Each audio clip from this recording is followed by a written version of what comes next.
Hello everybody, how are you? I hope you all are fit and fine. So welcome into the class 9th and I am your maths teacher.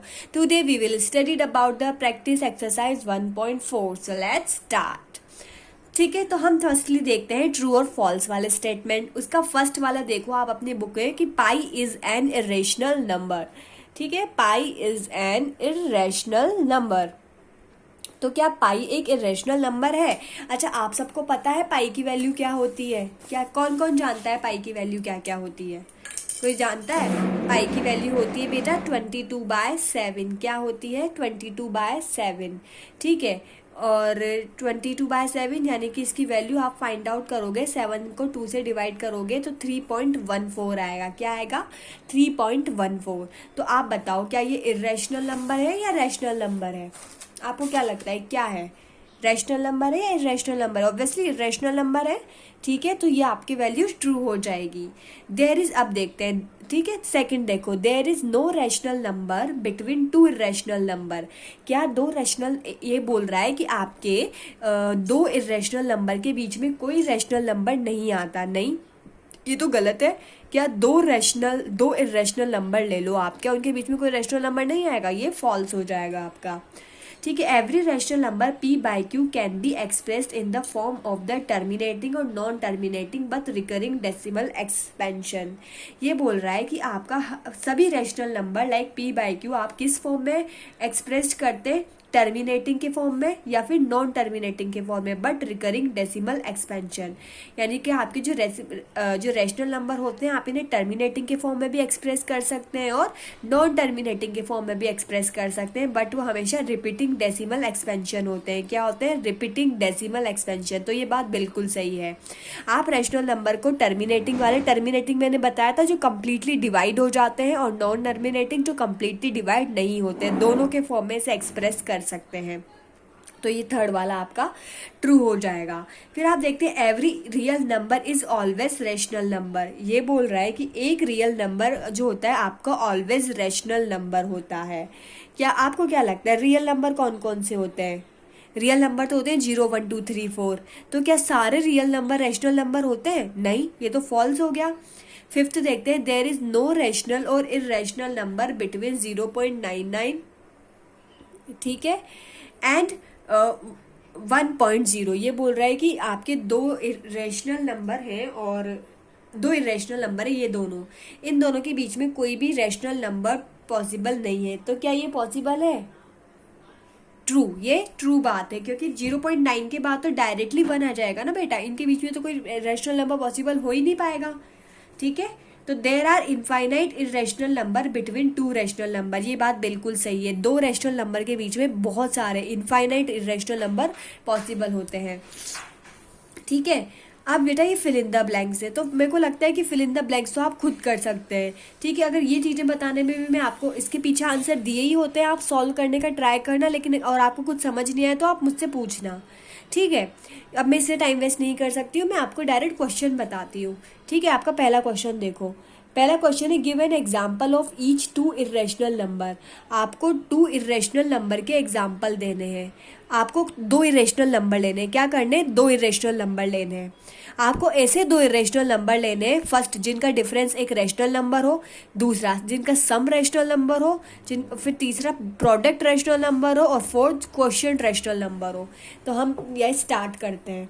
ठीक है, चलो बेटा, मैं generally वो examples use करूँगी जो आपके answer copy में दिए हुए हैं. इधरवाइज आप दूसरे एग्जांपल भी यूज़ ले सकते हैं. वो ठीक है, मैं इसलिए यूज़ ले रही हूँ वो, ताकि आपको कन्फ्यूज़न ना हो बच्चा. क्या ना हो? कन्फ्यूज़न ना हो.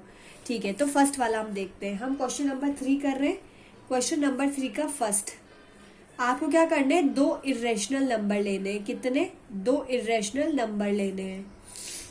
ठीक है, दो इरेशनल नंबर आपको यहाँ पर लेने हैं. अब वो दो इरेशनल नंबर आप ले तो लोगे, क्या करोगे? ले तो लोगे, लेकिन उन दोनों का आपको फर्स्ट देखो, फर्स्ट वाले में क्या बोल रहा है? इन दोनों का जो डिफरेंस है, क्या है? डिफरेंस, वो क्या होना चाहिए? एक रैशनल नंबर होना चाहिए. क्या होना चाहिए? इन दोनों का डिफरेंस एक रैशनल नंबर होना चाहिए. ठीक है,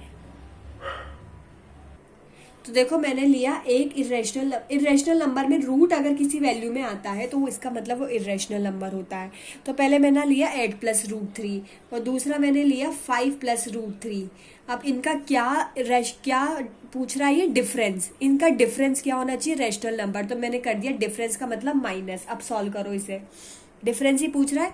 तो 8 तो आपका एज इट इज आएगा, √3 भी आपका एज इट इज आएगा, माइनस अंदर मल्टीप्लाई होगा इस प्लस वाले 5 से तो -5 आएगा, माइनस इससे मल्टीप्लाई होगा तो -√3 आएगा। आगे बात समझे। अब ये 8 और ये माइनस इनको पास पास ले आएंगे, 8 -5 और ये √3 को पास ले आएंगे। ले आई मैं दोनों को पास में ले आई। अब देखो 8 में से 5 माइनस हुए तो 3 और √3 तो √3 से कैंसिल हो गया। तो ये जो वैल्यू आई वो रैशनल नंबर है या इरेशनल नंबर? ऑब्वियसली बेटा ये रैशनल नंबर है। तो इसका फर्स्ट वाले का आंसर तो हो गया आपके 8√3 प्लस 5√3। ठीक है, अब हम इसका सेकंड सॉल्व करते हैं। सेकंड सॉल्व में बोल रहा है, सेकंड वाले क्वेश्चन में बेटा आपसे बोल रहा है कि इनका सम क्या होना चाहिए रैशनल नंबर। क्या पूछ रहा है ये? सम आपका रैशनल नंबर होना चाहिए, दो इरेशनल नंबर का सम। ठीक है, तो वो दो रैशनल नंबर मैंने ले लिए। एक तो मैंने ले लिया 4+√5 और एक मैंने ले लिया 3-√5। इनका क्या होना चाहिए? सम रैशनल नंबर होना चाहिए। तो मैंने कर दिया इनका सम। क्या कर दिया? सम। ठीक है, अब इनको सम करो। 4 और 3 7 +√5 और माइनस है तो -√5। तो √5 से √5 कैंसिल हो गया और बचा ओनली 7। तो क्या आया इनका सम? आपके क्या आया? Rational number. क्या आया? Rational number. उसके बाद ये बोल रहा है कि दो ऐसे रैशनल नंबर लेने हैं आपको बेटा जिनका प्रोडक्ट क्या हो? प्रोडक्ट रैशनल नंबर हो। प्रोडक्ट का मतलब होता है मल्टीप्लाई। ठीक है, प्रोडक्ट जहां भी पूछे ना इसका मतलब आप समझ जाना आपको मल्टीप्लाई का पूछ रहे हैं। ठीक है, अब आपको ये सॉल्व करना है। ठीक है, तो इसमें मैं क्या वैल्यू ले लूँ? मैं इसमें ले लूँ एक वैल्यू तो 3+√2 और दूसरी वैल्यू ले लूँ मैं 3-√2। मैंने ये दो वैल्यू ले ली, दोनों ही इरेशनल नंबर है। देखो क्योंकि वो उसने बोला है कि आपको 2 इरेशनल नंबर ही लेने हैं तो मैंने सब जगह इरेशनल नंबर ही लिए हैं। अब इनका प्रोडक्ट का यानी मल्टीप्लाई। अब इनको मल्टीप्लाई करो। 3 को पहले 3 से मल्टीप्लाई किया, आया 9। उसके बाद 3 को -√2 से मल्टीप्लाई किया तो -3√2। आ गई बात समझ में? अब उसके बाद प्लस लगाया मैंने, क्योंकि +√2 को 3 से मल्टीप्लाई किया तो क्या आया? 3√2, वो भी प्लस का। उसके बाद √2 को √2 से मल्टीप्लाई करेंगे, क्या आएगा? √2 को √2 से मल्टीप्लाई करो तो क्या आएगा? 2√2। ये लो, मैंने यहाँ पे √2 को √2 से मल्टीप्लाई किया तो ऑब्वियसली 2 आपके आ जाएगा। क्या आ जाएगा? 2 आ जाएगा। 2 कैसे आएगा? जब आप √2 को √2 से मल्टीप्लाई करोगे ना तो √4 आएगा। पूरी वैल्यू लिख देती हूँ, क्या आएगा? √4। तो 9 तो एज इट इज आ गया। अब माइनस ये दोनों तो कैंसिल हो गए और यहाँ पर केवल बचा √4 को क्या लिख सकती हूँ मैं? 2। तो 9 में से 2 गए तो क्या आएगा आपके रिमेनिंग? 7। तो आ गया ये क्या है आपका? Rational number. तो ये आंसर भी सही है। तो आप ये दोनों वैल्यू यहाँ पर ले सकते हैं। अब नेक्स्ट देखते हैं। ठीक है बेटा, अब हम क्वेश्चन नंबर 3 का ही 3 कर रहे हैं ना हम लोग। अब क्वेश्चन नंबर 3 का ही 4 लेंगे। 4 में आपको क्या बताना है? क्वेश्चन का ऐसे लेने हैं जिनका आपके क्या वैल्यू है? रैशनल नंबर है। तो मैं कौन से ले सकती हूँ? 2 इरेशनल नंबर लेने हैं, इनका आंसर भी इरेशनल नंबर आना चाहिए। तो फर्स्ट वाले में आपको क्या करना है? डिफरेंस। फर्स्ट वाले में आपको क्या करना है बेटा? डिफरेंस करना है। क्या फाइंड आउट करना है? डिफरेंस फाइंड आउट करना है। ठीक है, तो डिफरेंस करना है आपको। तो मैं जैसे आपके कोई सी भी वैल्यू ले लेती हूँ। लाइक मैंने ले ली 7√3 और 4√3। मैंने क्या लिया? एक तो 7√3 ले लिया, एक 4√3 ले लिया। क्या दोनों इरेशनल नंबर है? हाँ है। इसमें भी √3 आ रहा है। √3 और √3 वाली जो भी रूट वाली वैल्यू होती है वो इरेशनल नंबर होती है जिनका रूट नहीं निकलता है। क्या करना है? डिफरेंस। तो मैंने लगा दिया माइनस। अब इसका डिफरेंस कैसे निकालोगे आप? देखो √3 दोनों में प्रेजेंट है, √3 दोनों में प्रेजेंट है तो इसे कॉमन ले सकते हैं। कॉमन लेना आता होगा आपको। √3 कॉमन लिया तो यहाँ 7 - 4 बचा। 7 में से 4 गए तो क्या आएगा? 3। तो इसका आंसर आया आपका 3√3। अब 3√3 रैशनल नंबर है या इरेशनल नंबर है? ऑब्वियसली एक इरेशनल नंबर है क्योंकि √3 प्रेजेंट है। रूट वाली वैल्यूज होती है इरेशनल नंबर। ठीक है, सम आप खुद से करके देखना। मैं आपको एक और बताती हूँ। फॉर यानी क्वोशिएंट वाला जो है यानी डिवाइड वाला जो है वो मैं आपको बताती हूँ। इसमें आपको 2 इरेशनल वैल्यू लेनी है। तो इसमें मैंने 2 इरेशनल वैल्यू, एक तो ले ली मैंने √6 और एक ले ली मैंने √2।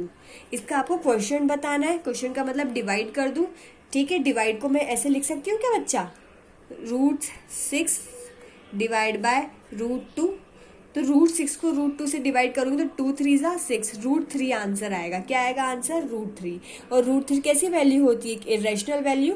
तो ये आंसर आपका आ गया कि हाँ, आपको दो इरेशनल वैल्यू को डिवाइड करने पर क्या आ रहा है, एक इरेशनल नंबर। तो यही आपसे पूछा है। ठीक है, तो क्वेश्चन नंबर 4 के 2 आप खुद से सॉल्व करके देखना, आपको आ जाएंगे। बाकी आंसर तो पीछे दिया है, आप उससे ट्राई कर सकते हैं। चलो बच्चा लोग, हम क्वेश्चन नंबर 5 करते हैं। क्वेश्चन नंबर 5 में आपको क्या करना है कि आपको इनका डेसिमल फॉर्म में कन्वर्ट करना है। डेसिमल फॉर्म का मतलब आपको ये जो दिए हुए हैं उनको डिवाइड करना है। और ठीक है, क्या करना है, डेसिमल फॉर्म में कन्फर्म करना है और ये भी बताना है कि टर्मिनेटिंग है, नॉन टर्मिनेटिंग है, क्या है, ये सब भी आपको बताना है। ठीक है, तो अब हम इस क्वेश्चन नंबर 5 को स्टार्ट करते हैं। क्वेश्चन नंबर 5 का फर्स्ट देखो। फर्स्ट आपका दिया हुआ है 5/11। क्या आपका फर्स्ट यही है 5/11? तो मैं इसे ऐसे राइट कर सकती हूँ बच्चा, 5 इनर साइड में, 11 आउटर साइड में। ऑब्वियसली ऊपर वाली चीज को अपन अंदर लिखते हैं। ठीक है, अब डिवाइड करूँ डिवाइड। अब 11 5 से डिवाइड होगा, नहीं होगा तो क्या लगा दूंगी, 0 और डेसिमल। और आपको पता है डेसिमल लगाने के बाद एक 0 लगाने की परमिशन होती है, तो मैंने लगा दिया यहाँ 0। क्या लगा दिया, 0। अब 11 4 जा 45 होते हैं। 11 4 जा आपके क्या होते हैं, 44। सॉरी बेटा, कुछ मिस्टेक की मैंने, यहाँ पे 13 आएगा, मैंने 11 लिख दिया। क्या है यहाँ पे, 13 है। देखो ध्यान से, मैंने रॉन्गली लिख दिया था। तो 13 का 50 में डिवाइड हो जाएगा, तो 13 1 जा 13, 13 3 जा 39 होता है। तो ये 39 4 जा पे तो ज़्यादा आ जाएगा बच्चा, ज़्यादा आ जाएगा 4 जा पे। तो 39 मैंने यहाँ लिख दिया, 39। 10 में से 9 गए तो 1, और इधर 4 में से 3 गए तो 1। आपके क्या आ गया, 1। अब 0 आपने डेसिमल तो लगा दिया है, तो आपको अभी डिवाइड नहीं हो रहा, तो आपको 0 लगाने की परमिशन है, फर्स्ट 0 लगाने की। तो ये आपके आ गया 13, 1 1 0। अब 13 8 जा आपके आ जाएगा, 8 3 जा 24। क्या होता है 8 3 जा 24, 2 8 1 जा 1, 8 1 जा 8 और 2 10। तो 104 आपके ये होगा। क्या होगा, 104। आ गई बात समझ में?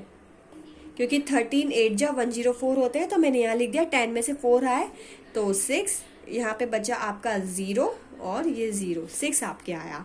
अब 13 का 6 से डिवाइड नहीं होगा तो 0 लगाने की परमिशन होती है, फर्स्ट 0 लगाने की। तो अब 13 1 जा 13, 13 2 जा 26। बोलो तो 13 4 जा, देखो आप 4 3 जा 12, 52। 13 4 जा 52 होते हैं, तो मैंने 52 यहाँ लिखा। 10 में से 2 गए तो 8 और ये 0। ठीक है, अब 8 से भी डिवाइड नहीं हो रहा बच्चा, हो रहा है डिवाइड, नहीं हो रहा, तो आपको 0 लगाने की परमिशन है, अभी तो 1 लगा दी। अब आपको पता है बच्चा 13 5 जा कितना होता है, अब कितनी बार में डिवाइड हो पाएगा, आपको क्या लगता है कि 80 में कितनी बार से ये 0 आ गया, 3 आ गया, 8 आ गया, 4। अच्छा 13 6 जा कितना होता है, देखिए 13 6 जा 78 होता है। कितना होता है, 78। तो ये 78 आ गया, तो यहाँ आपके ओनली 2 बचा। ठीक है, अब फिर से डिवाइड नहीं हो रहा है, नहीं हो रहा, तो 0 लगाने की परमिशन है। तो 13 1 जा 13 और यहाँ रिमेनिंग बचा 70। कितना बचा, सॉरी 7। फिर से डिवाइड नहीं हो रहा, फिर से डिवाइड होते फिर 0 लगाने की परमिशन है। ठीक है, कितनी लगाया, 0, 5 बार हो जाएगा ये आपका। तो 5 में 13 5 जा कितना होता है, 65। ये आ गया 65। अब आपके पास ओनली 5 बचा, फिर भी डिवाइड नहीं हो रहा, तो वापस 0 लगाने की परमिशन है। तो 13 2 13 3 जा 39। तो बेटा अब कहीं इसकी एंडिंग आ ही नहीं रही है, कहीं एंडिंग आ रही है तो कंटिन्यूसली वैल्यू बढ़ती ही जा रही है। तो आप डायरेक्ट लिख दो कि भाई मेरा आंसर तो क्या आ गया, 0.38465153। अब क्या इसमें कोई डिजिट रिपीट हो रही है, तो कोई डिजिट रिपीट नहीं हो रही, तो इसका आंसर आपके यही आ जाएगा। ठीक है, मैंने आपको क्या बताया था कि जब लास्ट में कोई एंडिंग नहीं निकले, यानी कोई चीज़ कंप्लीटली डिवाइड नहीं हो, तो उसे क्या बोलते हैं, जब कंप्लीटली डिवाइड नहीं होता है तो इसे बोलते हैं नॉन टर्मिनेटिंग। क्या बोलते हैं, नॉन टर्मिनेटिंग। जब कोई कंप्लीटली डिवाइड नहीं होती तो चीज़ को नॉन टर्मिनेटिंग बोलते हैं। तो ये नॉन टर्मिनेटिंग है। और देखो यहाँ पे कोई डिजिट रिपीट भी नहीं हो रही ना, तो नॉन टर्मिनेटिंग और नॉन रिपीटिंग कैसी है, नॉन रिपीटिंग। नॉन टर्मिनेटिंग और नॉन रिपीटिंग वैल्यू आपकी ये आ गई। वैसे हम इसका सेकंड वाला क्वेश्चन सॉल्व करते हैं। क्वेश्चन नंबर 5 का ही सेकंड हम करते हैं। सेकंड क्या है इसका, 25/16। ठीक है, इस अब 16 आउटर साइड में है, 25 इनर साइड में है, क्योंकि 25 अपर दिया हुआ है। ठीक है, तो अब इसको सॉल्व करते हैं अपन। 16 1 जा 16। ठीक है, कितना रिमेनिंग बचा, 9 बचा रिमेनिंग। अब डिवाइड नहीं होगा तो डेसिमल आ गई, तो मेरे को 0 लगाने की मिल गई आपकी बेटा परमिशन। क्या मिल गई, परमिशन। फिर 5 बार ये डिवाइड हो रहा है, 60 आ रहा है। 16 5 जा तो 80 होते हैं ना, 80, हाँ 80। तो यहाँ 10 बचा, 10 आया। फिर से डिवाइड नहीं हो रहा, डेसिमल है तो 0 लगाने की परमिशन। तो ये आपका 6 बार में हो जाएगा, 6 96 आ रहा है। 16 6 जा 96 आता है, तो मैंने 16 6 जा 96 यहाँ पर लिखा। डिवाइड माइनस किया तो ओनली 4 आपके आया। फिर डिवाइड नहीं हो रहा, 0 लगाने की परमिशन है, तो 16 2 जा 32 आता है। आपको पता है 16 2 जा, तो यहाँ मैं 32 लिख दूंगी। ठीक है, 40 में से 32 माइनस किए तो ओनली 8 बचा, तो 0 लगाने की परमिशन है। तो आपको ये बात भी पता होनी चाहिए कि 16 5 जा क्या होता है, 80। तो ये कंप्लीटली डिवाइड हो गया। जो चीज़ कंप्लीटली डिवाइड हो जाती है उसे अपन बोलते हैं टर्मिनेटिंग। क्या बोलते हैं, टर्मिनेटिंग। और यहाँ पर कोई डिजिट दोबारा से रिपीटेशन भी नहीं हो रहा ना, तो टर्मिनेटिंग और नॉन रिपीटिंग, टर्मिनेटिंग और नॉन रिपीटिंग। आ गया आंसर। ठीक है, अब मैं इसका थर्ड वाला भी बताती हूँ आपको। थर्ड वाला क्या है इसका, 419 बाय 300। ये आपका थर्ड है। तो आपके इनर साइड पर तो बेटा 419 प्रेजेंट है और आउटर साइड पे 300 प्रेजेंट है। ठीक है, डिवाइड करेंगे तो 300 1 बार डिवाइड होगा। ठीक है, 9 as it is, 1 as it is, 119। क्या अब ये डिवाइड हो रहा है बच्चा, नहीं हो रहा, तो डेसिमल के बाद 0 लगाने की परमिशन। तो 1190 कितनी बार डिवाइड हो जाएगा आपका, 3 बार ये हो जाएगा। 0 0 3 3 जा 9, क्योंकि इससे ज़्यादा करेंगे ना बेटा तो 1200 आ जाएगा, जो कि ज़्यादा वैल्यू है। ठीक है, तो मैंने ये 900 किया, तो 0 एज इट इज़ 9।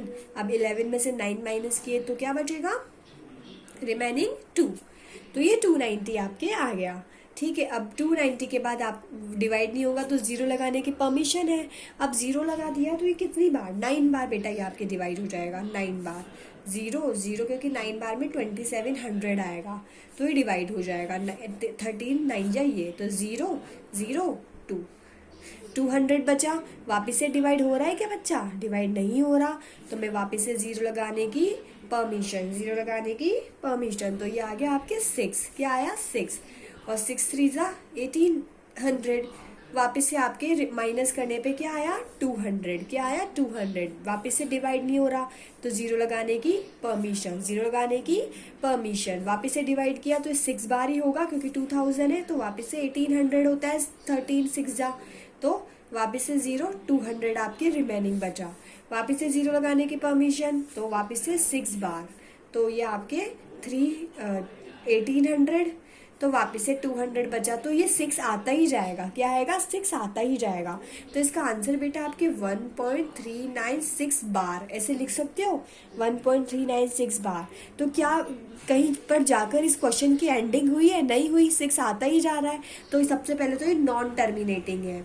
क्या है, नॉन टर्मिनेटिंग, क्योंकि कंप्लीटली डिवाइड नहीं हो रहा है। क्या है, नॉन टर्मिनेटिंग। लेकिन इसमें एक डिजिट रिपीट हो रही है, 6 कंटिन्यूसली रिपीट हो रहा है, क्योंकि बार लगाया है ना।